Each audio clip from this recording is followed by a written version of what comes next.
प्यारी साध संगत जियो, सर्वप्रथम आप सभी को राधा स्वामी।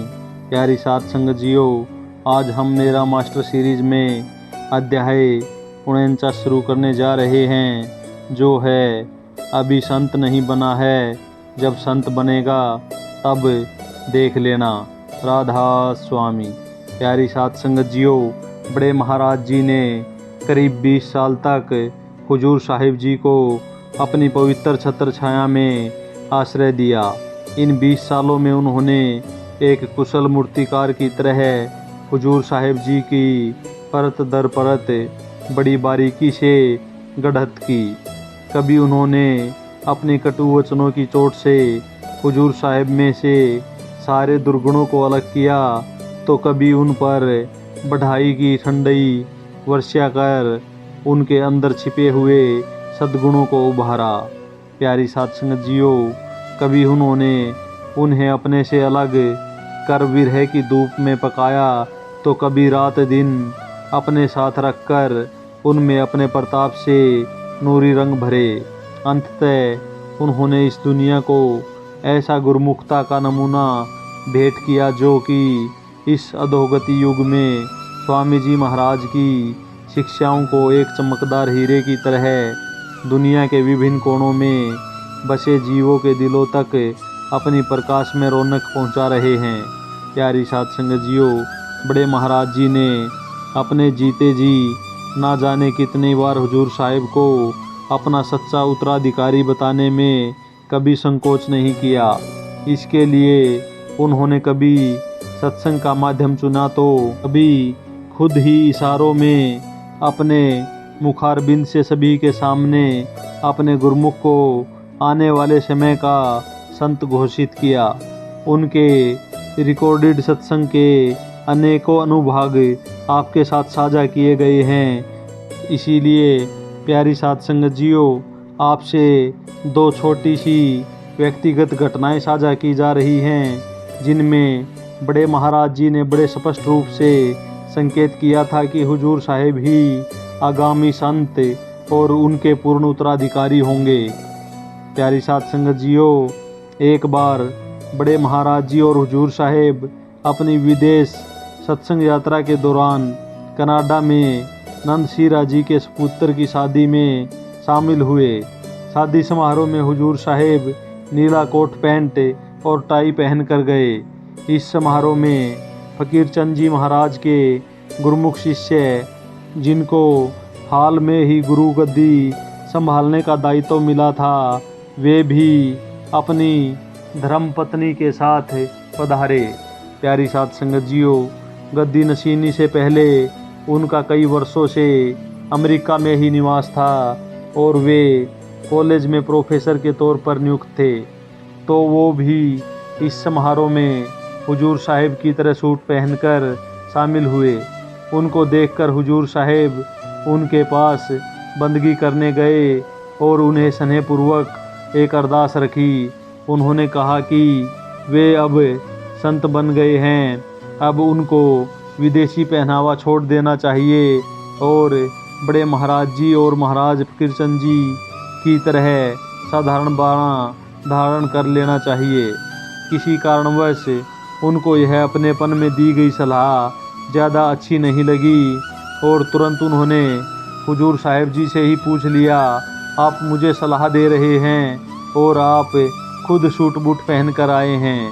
प्यारी साध संगत जियो, यह सारी वार्ता बड़े महाराज जी पास में ही खड़े होकर बड़े गौर से सुन रहे थे। जैसे ही उन्होंने यह बात सुनी, तो वे तुरंत अपने गुरुमुख के बचाव में आ खड़े हुए और फरमाया, मेरा मास्टर अभी संत नहीं बना है, इसलिए कोट पैंट पहन के आया है।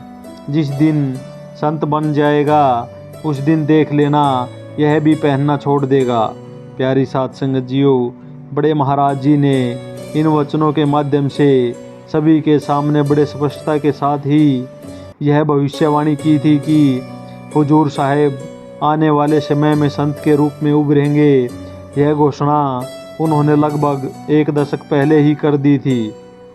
प्यारी साध संगत जियो, बड़े महाराज जी तो ना जाने कितनी बार बड़े सहज भाव में संगत के आगे हुजूर साहिब को अपनी प्रणाली के वंशाधिकारी बताने में कसर नहीं छोड़ी।